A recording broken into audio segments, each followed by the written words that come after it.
Pour l'instant, ça peut faire. Sujet suivant. Suivant. Parce qu'on a besoin d'accélérer, on a tellement de trucs à voir avec vous. Les transports. Alors, je vous rappelais tout à l'heure que les équipementiers étaient très importants au CES. Là, j'ai trouvé un classement des 30, quelques 25-30 premiers équipementiers mondiaux. Et vous avez le petit logo du CES pour ceux qui étaient exposants au CES. Et là, on retrouve Valeo et Faurecia, nos deux Français. Et bon, il y a tout un débat sur le véhicule autonome. Mais cette année, ce n'était pas trop le sujet. Parce que les gens savent bien que ça ne va pas arriver tout de suite, en tout cas dans la vie de tous les jours, dans les routes de tous les jours. On sait que c'est utilisé plutôt dans des navettes spécialisées dans des endroits protégés. Donc il y avait des Easy Mile présents chez Continental et d'autres sociétés comme ça qui présentaient ce genre de solution. Par contre, j'entends souvent dire depuis 2-3 ans que oui, mais il y a la législation qui empêche de le faire. Ben, j'ai trouvé ça dans un rapport qui vient de je ne sais pas où, d'ailleurs de Roland Berger Automotive. Il y en a qui sont dans la salle de la société. En fait, ils ont regardé toute l'évolution des législations sur 2-3 ans, et 2017-2019, et en fait, ils montrent que tous les pays sont en train d'élargir le champ du possible en termes de réglementation, au moins au niveau d'expérimentation. Et même en France, le ministère des Transports a provoqué des lancements d'expérimentation, je crois que c'est une douzaine minimum, dans des routes, à des endroits précis, sur des usages précis, pour voir ce que ça donne. Et puis après, effectivement, modifier la réglementation au fur et à mesure. L'autre truc, alors ça, je l'ai vraiment découvert, mais parce que j'étais complètement ignare sur le sujet, j'ai découvert qu'il y avait une ribambelle de start-up qui s'était lancée en Israël, aux États-Unis, en France même, avec l'Extant, qui étaient des start-up qui faisaient de la conduite à distance. Donc, c'est quoi? C'est que, je vais vous montrer à quoi ça ressemble. C'est de la réalité augmentée, en fait. Vous avez des écrans devant vous, et vous conduisez votre camion en restant au bureau. Alors, ce qui est très rigolo, c'est que les startups qui font ça, elles vous expliquent qu'on peut conduire plusieurs camions en même temps. Alors là, je dis... peut-être pas exagéré. Non, mais en revanche, ce qui est pas mal, c'est que pour tous les chauffeurs, il y a pas mal de chauffeurs qui se posent des questions, mon métier. C'est vrai que c'est aussi un moyen pour un certain nombre d'entre eux de renouveler sur un autre métier. Et puis pour les 3 bits, c'est un peu plus simple. Alors, il y a une autre technique qui est proposée par d'autres sociétés. Alors, il faut qu'il y ait de la 5G, tout ça. Et on rebelote avec le problème d'avant, mais il faut de la 5G. Et puis il y a une autre technique qui est aussi très en vogue, notamment aux États-Unis, c'est ce qu'on appelle le platooning. C'est des camions qui se suivent et il y en a un qui est maître et les autres sont esclaves. Et ça permet de tourner entre les chauffeurs pendant que le maître conduit avec un vrai conducteur, les autres suivent. Le conducteur qui est derrière, il dort et après ils intervertissent. Bon, c'est une méthode. Alors les équipementiers sont très créatifs. C'est très intéressant parce qu'il faut savoir que quand on a une innovation dans les véhicules, 95% d'innovation vient des équipementiers. Ce n'est pas le constructeur automobile qui fait qu'assembler des machins de Valeo, de Bosch, etc. Et donc cette année, j'ai essayé de repérer, de manière non exhaustive, les quelques innovations qui venaient de chacun de ces acteurs. Et on va en prendre une pour chacun. Vous avez chez Valeo, par exemple, le concept qu'ils appellent ExtraView, je crois, qui consiste à mettre une caméra devant la voiture et qui va permettre, via la 4G ou la 5G, de voir ce qu'il y a devant d'autres véhicules, en faisant communiquer les véhicules entre eux. Donc le principe qui est exposé dans cette image de synthèse, c'est par exemple de voir ce qui se passe au début d'un embouteillage. Quand vous êtes planté, ça m'est arrivé moi, au mois de décembre sur l'autoroute du Sud, vous ne savez pas ce qui se passe, ça va vous montrer ce qui se passe devant le premier véhicule qui est devant l'accident, qui bloque tout, par exemple. Donc, vous pourriez écouter la radio aussi, il y a toujours une autre solution, mais bon. Deuxième solution, c'est Bosch qui présentait, à ma connaissance pour la première fois, un pare-soleil avec un écran LCD transparent qui s'obscurcit là où il y a le soleil. Donc en gros, ça remplace la main quand vous faites comme ça pour ne pas avoir le soleil. Il y a toujours une solution analogique qui peut être remplacée par une solution numérique. Et puis vous avez Continental, alors eux, ils proposaient quoi? C'est la même chose que Valeo, mais pour voir le coffre quand le coffre est trop gros. Donc quand vous avez un gros SUV, un gros 4x4, le coffre empêche de voir ce qu'il y a devant. Donc ils mettent une caméra devant le coffre et ils affichent sur un écran qui est dans la voiture ce qu'il y a devant en rendant le coffre transparent en fait. Voilà. Il faut savoir que la grande bataille dans le transport aujourd'hui, elle touche surtout le monde des capteurs et des fameux lidars, ces fameux capteurs laser qui tournent et qui essayent de voir ce qui se passe autour des véhicules. Et je voudrais, alors j'espère qu'il est arrivé, qu'il est là. Est-ce que Raoul, tu es là? Il n'est peut-être pas là. Hein. Raoul Bravo, il n'a pas réussi à venir, c'est pas possible. Raoul Bravo n'est pas là. Mince. Bon, tant pis, on va gagner 5 minutes, mais bon, je vais vous raconter ce qu'il fait. Il a gagné un prix. Il a gagné un prix avec ceux qu'on a vu avant, NextMind. Et en fait, Outside, c'était avant une société qui s'appelle Dibotix. Et ils ont créé en fait un lidar qui est multifréquence. C'est-à-dire qu'en fait, ils utilisent plusieurs fréquences laser différentes et ça leur permet d'avoir une image de meilleure qualité. Et après, ils la traitent avec de l'IA pour comprendre ce qui se passe autour des véhicules. Et visiblement, même s'il existe un très grand nombre de techniques différentes pour faire des lidars, notamment ce qu'on appelle les lidars solid state, qui ont des systèmes non mécaniques, qui ne bougent pas, ils semblent être best in class dans leur domaine, et c'est un cas intéressant de technologie deep tech française, qui est de la région parisienne, qui s'est fait remarquer sur le salon, et donc remarqué par les équipementiers et par les constructeurs automobiles. Mais les transports, ce n'était pas que ça, c'était des véhicules solaires, panneaux solaires sur le toit. Bon, alors ça permet d'augmenter un petit peu l'autonomie de la batterie si on habite en Californie ou dans l'Arizona, mais enfin, c'est pas si génial que ça. Vous avez des motos électriques, il y en a de plus en plus.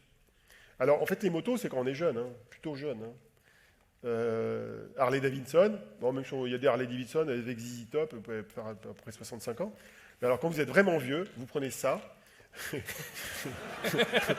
Comme dans Wall-E. Hein. C'est un Segway. C'est un Segway, mais chaise pour les personnes âgées, voilà. Vous avez des petits trous. Alors, Dimitri, il adore ça, hein, des petits trous. Ben, en fait, il y a 3 boîtes que je trouvais intéressantes. Il y a Kiwi, en fait, ça a été développé par le CEA. Et en fait, il y a 2 problématiques lorsqu'on fait de l'autopartage en véhicule électrique. Le premier, c'est d'alimenter un très grand nombre de véhicules électriques. Et le deuxième problème aussi, c'est dispersé partout et il faut en ramener d'un endroit à un autre. Et en fait, Kiwi, ce qui est pas mal, c'est que d'un côté, ils ont un système comme des caddies qui s'encastrent, de telle sorte qu'il y a une seule borne pour recharger. Et par exemple, les autres véhicules s'encastrent et sont alimentés. Et la deuxième chose qui est intéressante, c'est que vous voyez, là, ils peuvent directement bouger, tourner. Donc, il y a un seul conducteur pour jusqu'à 8 véhicules qui vont pouvoir aller d'un endroit à un autre. Donc, c'est beaucoup plus simple. Deuxième chose, alors pour le coup, je dirais c'est un peu l'antithèse pour moi du véhicule autonome, c'est ZPM, qui est une start-up sud-coréenne. Pourquoi ? Parce que généralement, le véhicule autonome, c'est quelque chose qui est partagé, c'est des navettes autonomes, etc. Ah là, c'est un véhicule autonome pour une personne. Alors on verra si pour les Sud-Coréens ça fonctionne, je suis un peu dubitatif. Troisième chose, c'est SROM, qui est une boîte indienne. Là, je trouve que c'est assez malin, parce qu'ils ont fait un tricycle électrique. Et pourquoi ils ont fait un tricycle ? Parce qu'en retirant une roue, ils réduisent le poids, et pour une capacité qui est à peu près similaire. Non, mais il y a une autre raison, c'est qu'il y a plein de tricycles en Inde. Hein. Et sans doute aussi, ils ont l'expertise des tricycles. Tu sais comment je sais ? Octopussy, James Bond. Voilà, exactement. Et en plus, effectivement, ils ont l'expertise bien plus forte que nous. Mais en tout cas, c'est pas mal parce qu'on voit aussi des idées et qu'on pourrait très bien appliquer chez nous. Juste pour info, il y a un autre tricycle, on n'en a pas parlé, qui s'appelle Wello, qui est un tricycle aussi d'une start-up française, et même réunionnaise, si je me souviens bien. Vous avez vu, si vous cherchez un expert en tricycle, il est devant vous. Pas que en tricycle. Ouais, mais bon, il se débrouille bien. Les transports, c'était aussi Toyota. On ne va pas en parler longtemps. Il faut savoir que Toyota présentait un concept de ville. Alors, ce n'est pas la première fois qu'il le faisait. Donc, c'est une ville qui s'appelle Wawan, dans laquelle il y a des véhicules à hydrogène. C'est bizarre, ça fait des années que Toyota pousse ce type de propulsion. Plein de gens ont trouvé ça absolument extraordinaire. Moi, j'ai regardé la conf de presse, ça dure 15 minutes, il n'y a rien dedans. Et le mec, il dit, oui, on va faire une ville intelligente et tout et tout. Et d'ailleurs, c'est un écosystème ouvert et venez les enfants et amenez vos technologies. Et j'avais envie de lui dire, et toi, tu fais quoi, à part les véhicules à hydrogène, pour la rendre intelligente, la ville. Ceci étant, les constructeurs automobiles, ils cherchent tous à prendre une place dans la ville intelligente. Ford, il y a 1 an, annonçait, ou il y a 2 ans, ils annonçaient vouloir gérer des flottes de véhicules autonomes. Donc, ils cherchent tous à monter dans le cloud, en gros, pour gérer le bazar de la ville intelligente, notamment sur la dimension énergie et transport. Vous avez aussi des drones au CES. J'en ai pas trouvé beaucoup de nouveaux marrants. Le truc le plus marrant que j'ai trouvé, c'est Drone Deck. C'est une start-up américaine. Ils ont inventé la boîte aux lettres pour drones de livraison. Donc, c'est en fait une boîte aux lettres qui s'ouvre par le dessus. Comme ça. Ah, Emmanuel, tu rigoles, mais ça s'ouvre, le drone, il livre le paquet, ça se referme.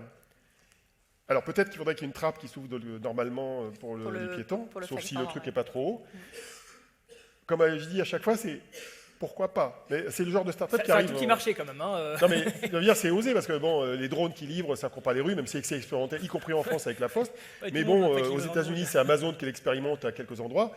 C'est pas encore mainstream. Donc le gars, il se positionne sur je vais être le leader mondial de la boîte aux lettres pour drones de livraison. Ça ne nous parle pas en France parce qu'on n'a pas les surfaces. Mais je pense il y a aussi... Ouais. Je pense que dans des grands pays comme l'Australie, mais quand il y a de la place, le Canada, bien sûr, voilà, bien sûr. Ça peut être utile. Alors tous les ans, il y a des stands qui exposent des voitures volantes. Alors la voiture est exposée de 2 manières différentes. Première manière, c'est celle-là, c'est une boîte israélienne qui avait un stand d'1 mètre carré, donc c'est un peu limité pour voir. C'est une image de synthèse. Bon. Qui montre la voiture qui sort du garage, toujours pour le Canada, ma cabane au Canada. Donc avec l'aile qui se plie, qui se déplie. Bon, ça coûte le prix d'un budget de studio de CGI. Et voilà, l'aile qui se déplie. Alors, je vous laisse faire les calculs de contraintes mécaniques sur l'aile pour voir si ça tient le coup. Et puis, vous avez une deuxième solution, c'est de montrer une maquette de cette taille-là. Et puis, quand je vois une maquette, je dis, mais est-ce qu'elle vole? Alors, je vais sur Internet, sur YouTube, et paf, je trouve la vidéo, et ça vole. Et ça, c'est une maquette, en fait, qui vole. Ils ont mis un mannequin dedans, et ça vole. Et là, vous dites, OK. C'est taille poupée Barbie. Je vais aller à Roissy avec ça, avec mes bagages, pourquoi pas. Bon. Puis, vous avez Uber, qui est partenaire de plusieurs sociétés. D'un côté, Bell Hélicoptère, avec qui ils étaient l'année dernière, et puis cette année avec Hyundai, qui présente des avions improbables, enfin des systèmes improbables. Là, le Bell Nexus 4EX, c'est un machin à 4 hélices, qui se tourne comme ça, comme un V-22 Osprey. Bon, il se trouve que le V-22 Osprey, que certains connaissent, s'ils connaissent bien l'aviation, est fabriqué par Bell. Donc, ils ont une certaine légitimité pour passer du militaire au civil. Bon, ceci étant, ils ont tué beaucoup de Marines avec, donc c'est pas évident que ça fasse du civil. Et celui de droite, c'est Hyundai qui se dit, tiens, moi aussi, je veux en faire un. Et ils ont été voir Uber, ils ont dit, nous, on veut en faire un. Uber a fait un cahier des charges, ils ont fait un proto, une maquette, et ils disent 2023. Bah, mais il n'y en a aucun des deux qui a jamais volé. On a trouvé pour l'instant, non. Qui montre que ça veut dire que ça ne peut pas voler. La question, c'est comment on l'accueille, comment on gère, comment on fait le contrôle du ciel. San Francisco, mais ça peut voler. Il n'y a pas de loi de la physique qui empêche de faire voler. Il y a Los Angeles et San Francisco qui vont mettre en place, commencer à mettre en place des dispositifs, mais ça Mais ces deux maquettes-là, pour l'instant, on va voir. Avec, mais ne volent pas.